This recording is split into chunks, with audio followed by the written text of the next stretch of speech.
What's up and welcome to another episode of Gizmo Slip Tech. Today we're looking at the Acer Nitro 5. Is this the best budget gaming laptop that money can buy? Now you can buy this laptop with last year's 7th gen i5 or the latest i5, the 8300H, and that is a very good quad-core processor. You can also get it with a 1050 or 1050 Ti, and you have the choice between a 1TB hard drive or a 256 gig SSD. But the great thing about this $600 variant is that you have the 1050 Ti and you get the 256 gig SSD. So if you're on a budget, this is honestly, I think, a better bang for the buck. Now the one I've got here has an i5 8300H in it, a 1TB hard drive, 8 gigs of RAM, and a GTX 1050. So this is essentially the middle tier model with the better CPU, but the weaker graphics card. Now I would highly recommend getting the 256 gig SSD variant if you do decide to buy this laptop, and that is because it comes pre-upgraded in the M.2 slot. We tried taking this bad boy apart,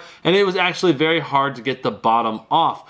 But the great thing is there are two panels that are easily upgradable, and that is the 2.5-inch hard drive slot and the 8GB RAM slot. You can easily upgrade this to 16 gigs, or you can slap a new, better hard drive in here, and you're gonna have the best of both worlds, a decent sized SSD and a ton of storage space in that hard drive. But the question remains, is this the ultimate budget gaming laptop? We're gonna be exploring that today. Here we go. Gaming on this laptop is actually really good. We had fantastic overall performance as long as you're not trying to run on maximum or ultra settings. Now, some older titles will likely be able to go to ultra or very high settings, but most demanding titles will need to be dropped to at least medium settings. On ultra settings, you can see Fortnite averaged 46, PUBG managing 63 frames per second, Overwatch 75 frames per second, Far Cry 5 34, The Witcher 3 26. Now if we switch those over to medium settings, we get a lot better performance.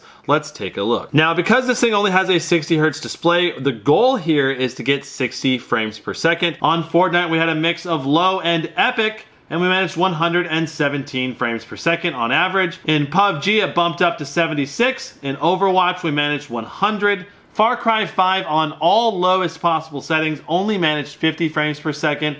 The Witcher 3 hit 71. So as you can see, all of these games become playable when you optimize the settings. Now the temps typically stayed around 85 degrees or cooler depending on which game. Occasionally we would see spikes up to about 90, 92, but we never saw severe thermal throttling like we have on some other laptops. Both the CPU and GPU maintain consistent and high boost clock, which is fantastic. Now I was able to play a matchup 50 on 50 on Fortnite, got a quadruple kill all in a chain. It felt delicious. We averaged over 100 frames per second during that match, and that is on a mixture of low and epic settings. Now my main complaint when using this laptop for gaming is the ghosting on the display. Ghosting is caused when the display has a lower response time, causing some objects to appear partially rendered, so you end up seeing the same object twice. You see the object, and you see the object where it was. Now the ghosting on this laptop is not so bad that you can't play games, and I am particularly sensitive to this because I'm a very competitive player and I really care about having a high response rate. But if you're a more casual player, you honestly might not even notice it at all. If you are a competitive gamer, you really want to get past a 100 Hz refresh rate display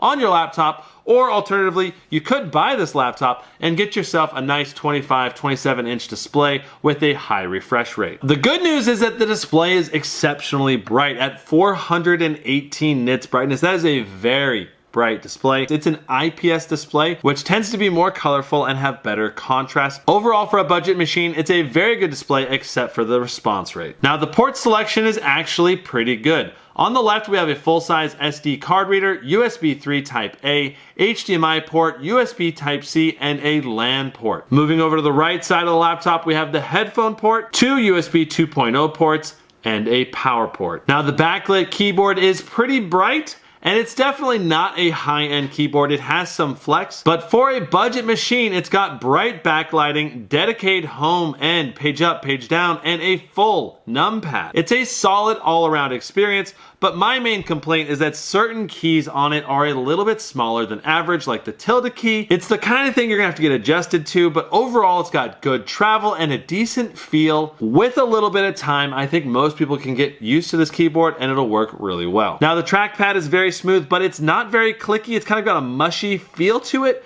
I really don't love the trackpad. It'll get the job done, just barely. Overall, I would definitely be using an external mouse pretty much all the time with this thing. I'm sure that after I got used to it, it wouldn't be so bad. Now, Acer claims that this will get 5.5 hours of battery life.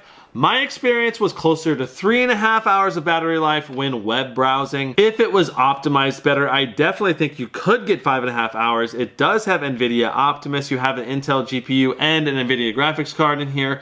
So in theory, the 62 watt-hour battery should be able to make it that long, but you might have to do a little bit of tweaking to reach that max potential battery life. What it comes down to is this laptop is a tremendous bang for the buck. This thing really performs well for the money. And like I said, there's two major issues. You've got the ghosting on the display. So if you're a hardcore competitive gamer, I would say save your money or buy this and buy an external monitor. And of course, you also have the weakness in the touchpad. It's really not my favorite. Everything else about this laptop is acceptable or excellent. Overall, I can highly recommend this laptop to those of you that are on a minimal budget between $600 to $700. I don't think you can get a better laptop out there right now for that price point. This is a truly excellent bargain. Now, I'll have links in the description if you want to pick one of these up. I did buy this one from Best Buy, but I think they're going to be a little bit more expensive if you get it off Amazon. That's it for this review of the Acer Nitro 5. And if you enjoyed this video, be sure to tap that subscribe button and hit that notification bell.